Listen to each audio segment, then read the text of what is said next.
கலையுலகில் புரட்சி நடிகர் எம்ஜிஆர், கலையுலகில் புரட்சி நடிகர் எம்ஜிஆர், இது ஆடும் எம்ஜிஆர், கலையுலகில் புரட்சி நடிகர் எம்ஜிஆர், உலகம் போற்ற மறுபிறவி எடுத்து வந்தார் அண்ணா உள்ள மகிழ் வகையில் நல்ல தம்பியார், கலையுலகில் புரட்சி நடிகர் எம்ஜிஆர், எம்ஜிஆர்.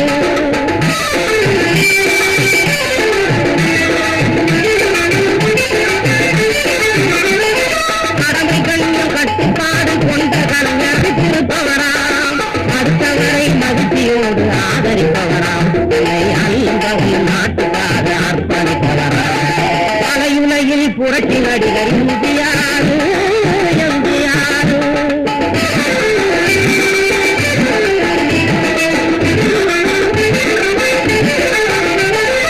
ஏழைகளின் தோழனாக வாழ்வதை பாரு, வாழ்வில் எதையும் தாங்கும் இதயம் கொண்டு உழைப்பதை பாரு, நாளும் தெரிந்த வகையில் இருந்த எம்ஜிஆர் இன்று நாடு மதிக்கும் மக்கள் திலகமாகிவிட்டார், கலையுலகில் புரட்சி நடிகர் எம்ஜிஆர், எம்ஜிஆர்.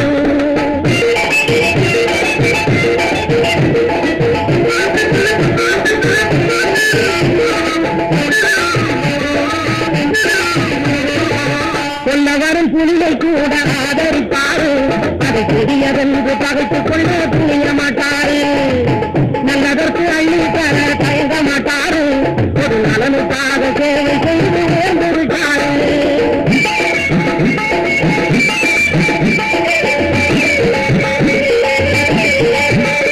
திருக்குறள் போல் எம்ஜிஆரின் குரல் இருக்கு, அவர் செய்த உதவி இமயம் போல உயர்ந்து நிற்கும், திருக்குறள் போல் எம்ஜிஆரின் குரல் இருக்கு, அவர் செய்த உதவி இமயம் போல உயர்ந்து நிற்கும், தர்மம் மீது வேலை அதற்கு துணை இருக்கும்,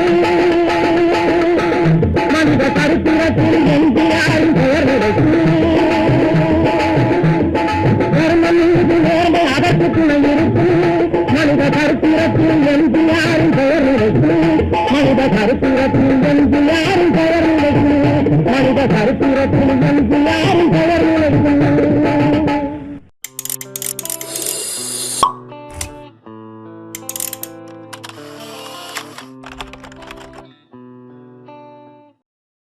அன்பர்களே, பெரியோர்களே, நண்பர்களே, உங்கள் அத்தனை பேருக்கும் வணக்கம். முதலில் அவரை நான் பார்த்தது என்பது திரைப்படத்தில் தான். அந்த திரைப்படத்தில் அவர் நடிகராக வருவதற்கு முன்பே நாடக நிலையிலிருந்து, பிறகு திரைப்படத்திலும் துணை நடிகனாகவே வளர்ந்து, பிறகு நடுநாயகனாகவே அவர் இறுதி வரையில் நடித்த படங்களில் பலவற்றை, அந்த முறையிலே அவரது சில படங்களை தான் பார்த்திருக்கிறேன். எப்பொழுதாவது சிறப்பு என்று சொல்கிற படங்களை பார்த்திருக்கிறேன். திரைப்படங்கள் எதிலும் அவர் சாமியை கும்பிட்டு உருளுவதாகவோ புரளுவதாகவோ ஒரு படத்திலும் நடிக்க நான் பார்த்தது இல்லை. அவர் நோய்வாய்ப்பட்ட போது அத்தனை பேரும் வேப்பங்குழியை கட்டிக்கொண்டு இந்தியா தமிழகம் முழுமையிலும் உருண்டார்கள், அது வேறு. அவர் உருளவில்லை. படத்தின் மூலம் மற்றவர்களுக்கு அவர் அந்த கதையை என்றும் சொல்லவில்லை. அதைவிட பெரிய ஆச்சரியம், திரையுலகத்தில் இருப்பவர்களுக்கு வரவும் கொஞ்சம் அதிகமாகி ஊரிலே பெயரும் புகழும் அதிகமாகிவிட்டால் பிறகு அதற்கேற்ப உயர்வகை மது, அது வெளிநாட்டு சரக்கு கட்டாயம் கொஞ்சம் போடுவார். கொஞ்சமல்ல, முடிந்த அளவுக்கு டாக்டர்கள் தலையிட்டு தடுக்கிற வரையில் போடுவார். நான் அறிந்த வரையில், இன்னும் துணிச்சலோடு நான் அவரோடு விவாதித்த வரையில், இந்த மது என்பதை தொடாத ஒரு மனிதன் திரைப்படத்திலும் அதை ஒரு காட்சியாக காட்டி மற்றவர்களுக்கு தவறான பாதையை காட்ட மாட்டேன் என்று ஒரு படத்தில் கூட மது பாட்டிலை தொட்டதே இல்லை. மகத்தான காட்சி. அதே போல அவர் எப்பொழுதும் வருவார். அதே போல சண்டை காட்சிகள் என்பது அவருக்கே உரிய முறையிலே நிறைய நடக்கும்.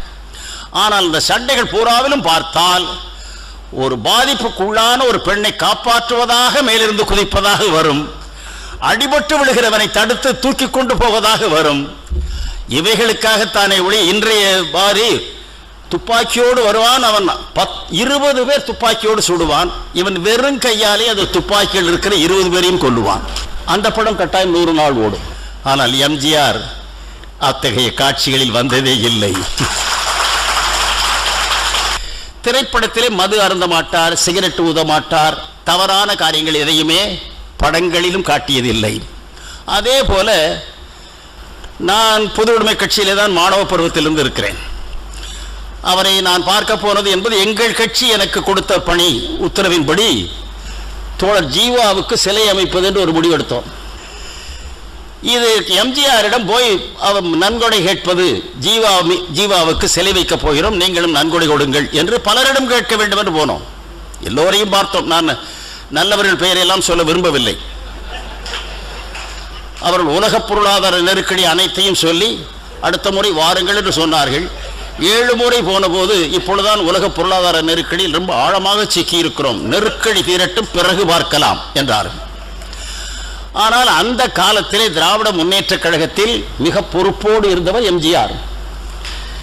நாங்கள் சந்திக்க போகிற போது திரையுலகத்திலும் உச்சியில் இருக்கிறார்.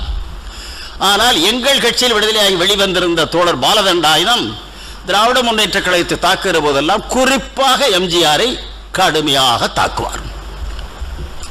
காரணம் அந்த அன்றிருந்த கட்சி எடுத்த நிலைதான். தனிப்பட்ட குரோதம் விரோதம் இல்லை. ஏனென்றால் அவருக்கு அவரை தெரியவே தெரியாது. நானாவது 2 படம் பார்த்திருக்கிறேன், அவர் ஒரு படமும் பார்த்ததே இல்லை. அவரால் தானே திராவிட முன்னேற்ற கழகம் பலமாக இருக்கிறது. எனவே அவர் மீது தாக்குதல் என்று தடுப்பார். ஆனால் அவரே சொன்னார், இத்தனை வேற்றி மூணு எல்லாரும் ஜீவாவனுடைய தியாகத்தை பற்றி சொன்னாங்க, அவரோட பழகினதை பற்றிலாம் சொன்னா. ஆனால் 10 பைசாவை கையிலிருந்து எடுத்து கொடுக்கறதாக இல்லை. ரொம்ப நல்ல வாதங்களாக சொல்லி அனுப்பிட்டான். சரி, எம்ஜிஆரையாவது பார்க்கலாம். ஆனால் இவ்வளவு மேடையில் நான் தாக்கின பிறகு எனக்கு போகிறதுக்கு கூச்சமாக இருக்கு, நீ 2 பேரும் போயிட்டு வாங்கன்னு என்னை போட்டார். நான் சொன்னேன், நானும் போகிறேன் வண்டியில், அதாவது டாக்ஸியில் தான், சொந்தக்காரி அது டாக்ஸியில் தான். டாக்ஸியில் 3 பேரை ஏற விடுவான், அதனால் என்னோட நீங்களும் ஏறுங்க, நான் பேசுகிறேன், நீங்கள் உட்காந்து கேட்டுக்கிட்டே இருங்க என்ன. அதுக்கு ஒத்துக்கிட்டு வந்தார். அப்புறம் போய் ஆரம்பிக்கிட்ட தான் போய் சொன்னேன். சொன்ன உடனே அவர்கிட்ட கேட்டுட்டு, சரி நாளைக்கு இத்தனை மணிக்கு ஏவிஎம் ஸ்டுடியோவில் நடிச்சுக்கிட்டு இருப்பார், அங்கே வாங்கன்ட்டார். போனால் எல்லா வழியிலிருந்து எல்லாத்தையும் சொல்லி வச்சிருக்கிறார். அதனால காரை வண்டியெல்லாம் தடுக்க விடாமல் நேராக அவர் நடிச்சுக்கிட்டு இருக்க இடத்தையும் கொண்டு போயிட்டு அவர் மேக்கப்போடு இருக்கிறார். போன உடனே அவரைத்தான் தாக்கி மேடதோறும் பேசிக்கிட்டு இருக்காரு பாலதண்டாயுதம். நான் கூட எந்த மடியிலையும் அதிகமாக அவரை அரசியலை தவிர இந்த தனி நபர்களை பற்றி பேச மாட்டேன். அன்றும் சரி இன்றும் சரி, அது ஒரு பழக்கம். அந்த ஒப்பனையோடு அங்கிருந்து ஓடி வந்து எம்ஜிஆர் பாலதண்டாயத்தை கட்டி பிடித்து, கட்சியிட்ட கட்டளை ஏற்று பல்லாண்டு சிறையிலிருந்து மீண்ட அருமை தோழரே, உன்னை பார்க்க வேண்டும் நினைத்தேன், என்னிடமே நீ வந்து விட்டாய் என்றார். கேட்டவுடனே பாலதண்டாயுதமா கலங்கி விட்டார். நாம் இவரை இந்த மேடையில் இந்த போடு போட்டால் அவர் ஒரே தடவையில் அனைத்து அத்தனையும் அணைத்து போட்டாரே என்று அப்புறமும் நன்கொடையை பற்றியே பேசவில்லை.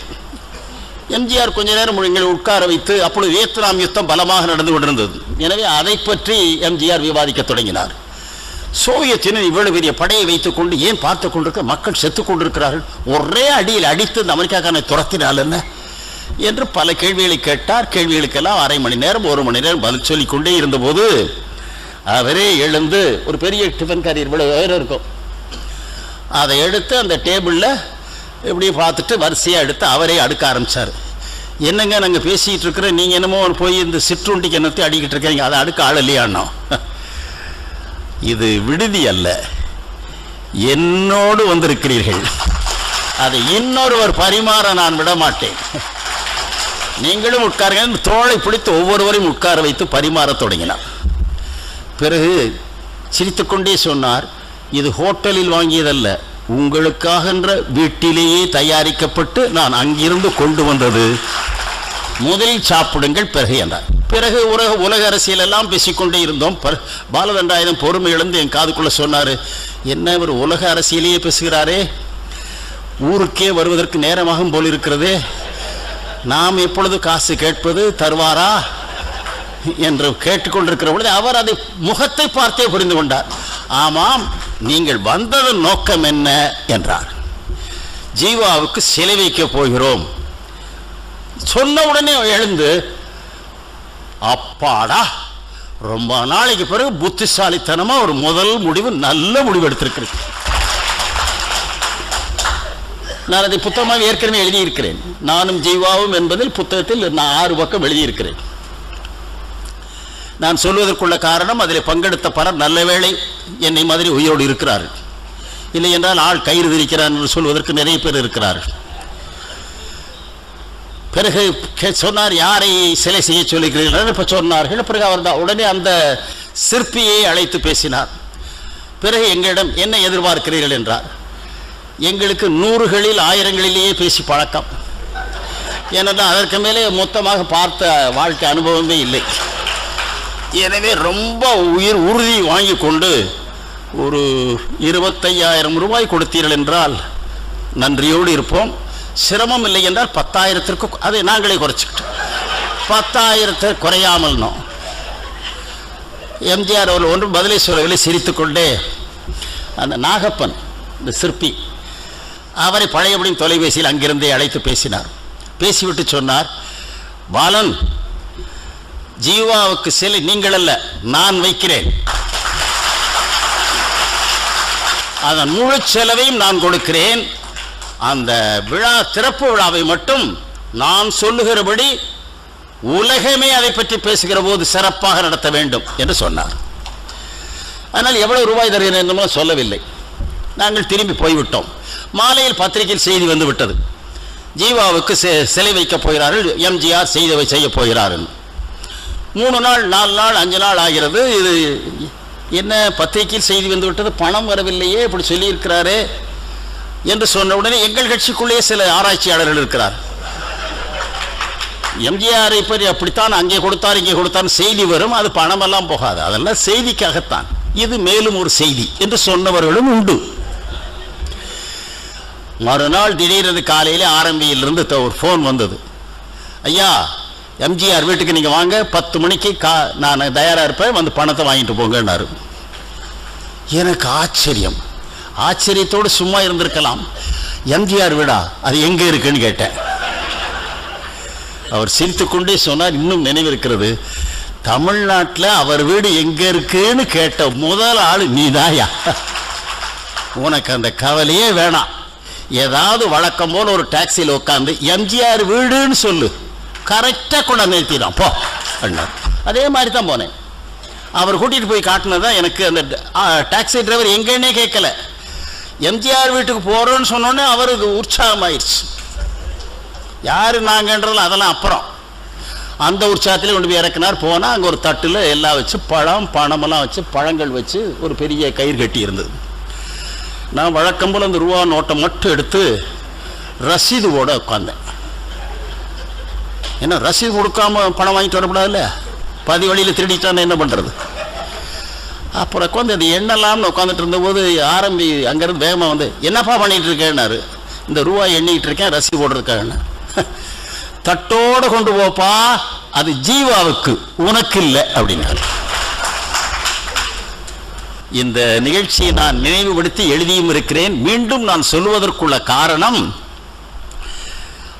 மேடைகளிலே செய்கிற விமர்சனத்தை வைத்து ஒரு கட்சியை, அந்த கட்சியின் தலைவர்களை மதிப்பிடுகிற மலிவான புத்தி அவருக்கு இருந்ததே இல்லை. கட்சியின் கொள்கை என்ன, அதன் வரலாறு என்ன, அதைத்தான் மதித்தார். அந்த மனித முகங்களை மறந்து விடுவார். இந்த அற்புதமான சக்தியை நாங்கள் பிறகு தொடர்ந்து பல காலம் வரையில் பார்த்தோம்.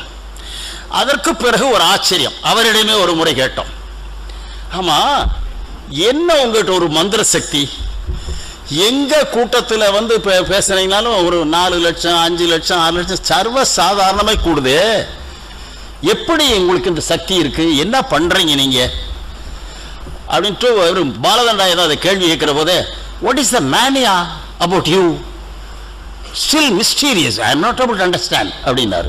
அவர் சொன்னார், அரசியல்வாதிகள் மாலை 7 மணிக்கு மேடையில் ஏறுவீர்கள், 10 மணி வரை நீங்கள் பேசலாம், உலக பொருளாதாரத்தை எல்லாம் பேசுவீர்கள், புள்ளி விவரங்களை சொல்லுவீர்கள், வீட்டில் பணம் இருக்கிறதில் அமெரிக்க பட்ஜெட்டையே கணக்கு போடுவீர்கள், அதெல்லாம் உங்களுக்கு ரொம்ப திறமை, உங்கள் மீது உள்ள பற்று காரணமாக உங்கள் கட்சிக்காரர் உட்கார்ந்து கூட்டத்தை கேட்டுக்கொண்டே இருப்பார்.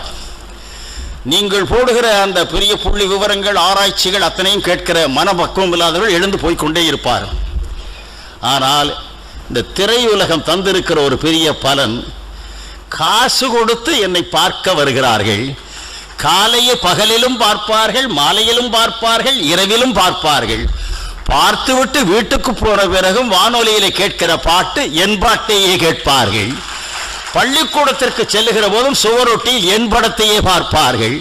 காலை பத்திரிகை எடுத்து படிக்கிற போது என் படத்தை பற்றிய விமர்சனமே வரும். பிறகு ஊரில் இருக்கிற அத்தனை பேரும் எங்களை தேடி வரமாட்டார்களா? இது விஞ்ஞானம் கொடுத்த ஒரு கருவி. அதை பயன்படுத்துகிற வாய்ப்பு எனக்கு சொன்னவர் எங்களுக்கு ஒரு பாடத்தை சொல்வது போல சொன்னார். அவை எல்லாவற்றையும் விட எனக்கு எந்த புகழுக்கும் மக்களுக்கும் எனக்கு ஒரு அன்பை ஏற்படுத்தி இருப்பதற்கு என்ன காரணம் தெரியுமா? நான் நடிக்கிற படங்களிலெல்லாம் வருகிற பாடல்களை நீங்கள் கேட்டீர்களா? அந்த பாடல்கள் ஒவ்வொன்றையும் கவிஞர் எழுதுவார். ஆனால் கவிஞர் என்ன கருத்தை அதில் கொண்டு வர வேண்டும் என்று நான் கருத்தை மட்டும் சொல்லுவேன். அது கண்ணதாசன் ஆனாலும் சரி, பட்டுக்கோட்டை கல்யாண சுந்தரம், உடுமலை நாராயண கவி, முத்துலிங்கம், எல்லோரும் யாராக இருந்தாலும் அந்த கருத்தை சொல்வேன். அந்த முறையிலே எனக்கு இந்த உழைக்கிற மக்களுக்கும் எனக்கும் இணைப்பை ஏற்படுத்தியவன் உங்கள் கட்சி கொடுத்திருக்கிற பாட்டாள் பட்டுக்கோட்டை கல்யாண சுந்தரம் தான். அதே போல நம்ம நண்பன் கண்ணதாசன் தான் என்று வரிசையாக அவர்களையும் ஒவ்வொருவராக சொல்லி அந்த பாட்டுக்கள் தான். என்ன பாலன், என்ன பாட்டு பாட்டுன்னு பார்க்குறீங்களா? அது நான் பாடலை, டி.எம். சவுந்தரராஜன் பாடினார். அந்த பாட்டை எழுதுனது யாரு? உங்கள் பட்டுக்கோட்டை கல்யாணத்தில் எழுதினார். நான் மக்கள் முன்னால் முகத் தோற்றம் கொடுத்தேன், உதடு அசைத்தேன். எழுதியவன் உங்களால், இசை அமைத்தவன் எவன்? அவன் குரல் கொடுத்தான். அதை வைத்தே இவ்வளவு புகழ் பெற்றிருக்கிறேனே, அந்த கவிஞனை வைத்துக்கொண்டே உங்களது கட்சியால் எதையும் செய்ய முடியாமல் முடங்கி கிடக்கிறீர்களே. சொன்னவர் சிரித்துக்கொண்டே சொன்னார். அன்றும் சொன்னது இன்றும் காதில் இருக்கிறது. சரித்திரம் சொல்லும் சிறைக்கரவும் சத்திரம்தான் உனக்கு இடம் கொடுக்கும் ஒரு பாட்டு. தூங்காதே தம்பி தூங்காதே. அது என்ன பாட்டு என்று தெரியுமா பாலன்? தெரியலீங்களேன்னா, உங்கள் கட்சியை பற்றிய அவர் நொந்து எழுதிய பாடல் தான். நீ தாங்கிய உடையும் சிறை கதவும், சக்தி இருந்தால் உன்னை கண்டு சிரிக்கும். அது உங்கள் கட்சி தேர்தலில் தோற்று போன அன்றைக்கு அவர் எழுதிய பாட்டுனார். எனவே பொதுவுடைமை கருத்தையும் திரைப்படல் மூலம் இந்த மக்களுக்காக பாடி மக்களின் அன்பை பெற்றேன் என்பதை மறைக்காமல் சொல்லுகிற ஒரு பரந்த மனப்பான்மை, துணிவு அவருக்கு இருந்தது. இல்லை இல்லை, அந்த பாட்டுக்கே நான் வாயசைத்தால் உயிரே வந்தது என்றல்லவா அகங்காரம் இருந்தால் சொல்லியிருக்க வேண்டும். என் வாயில் வந்ததால் தான் சவுந்தரராஜன் பாட்டே கிடைத்ததை சொல்ல வேண்டும். இல்லை, அது பாடகனையும் பாராட்டினார், பாட்டு எழுதியவனையும் பாராட்டினார், ரசித்த மக்களையும் பாராட்டினார். எனவே உயர்ந்தார். அதே போல திரையுலகத்தில் ஆச்சரியப்படத்தக்க வகையில் இந்தியாவில் நிறைய பேர் இருக்கிறார்கள். அமிதாப் பச்சனும் தேர்தலில் நின்று ஒரு முறை போட்டி போட்டு வெற்றி பெற்றார். ஆனால் அவர் அரசியலிலே அதையே முழுக்க இருக்க முடியாமல் 3வது வருடமே விட்டு வெளியிட்டார். இன்னும் புகழ்பெற்ற உலக புகழ்பெற்ற ராஜ் கபூர் போன்றவர்களும் இருக்கிறார். ஆனால் இந்தியாவிலேயே முதன்முதலாக திரையுலகத்திலிருந்து தேர்தலில் அரசியல் கட்சியிலே போட்டியிட்டு மாபெரும் வெற்றியை காட்டி மந்திரி சேவை அமைத்து காட்டியவர் அவர்தான். அவரை பார்த்து அவருக்கு பின்னால் என்.டி. ராமாராவ் அடுத்த மாநிலத்திலே வந்தார். இந்த 2 பேரை தவிர எந்த திரையுலக நடிகரும் இந்தியாவை பொறுத்தவரையில் வரவில்லை. ஆனால் எம்ஜிஆருக்கு பிறகுதான் ரொனால்ட் ரீகன் அமெரிக்காவிலே நடிகர், அவர் குடியரசுத் தலைவராகவே வந்தார். இப்பொழுது நடிகர்களாக இருந்துதான் அரசியலுக்கு வர வேண்டும் என்பது இல்லை. அரசியலில் இருப்பவர்கள் அத்தனை பேருமே நல்ல நடிகர்களாக இருக்கிறார். ஆனால் அவர் நடிகராக அல்ல, மனிதராக இருந்ததால் தான் தமிழக மக்களிடம் நல்ல பெயரை பெற்றார், புகழை பெற்றார் என்பதை விட மறக்க முடியாத அன்பை பெற்றார். பொன்மனச்செம்மல் எம்ஜிஆர் சேனலுக்கு சப்ஸ்கிரைப் பண்ணுங்க, லைக் பண்ணுங்க, ஷேர் பண்ணுங்க, கமெண்ட் பண்ணுங்க. மறக்காம எங்க சேனலை பார்க்க மிஸ் பண்ணாதீங்க.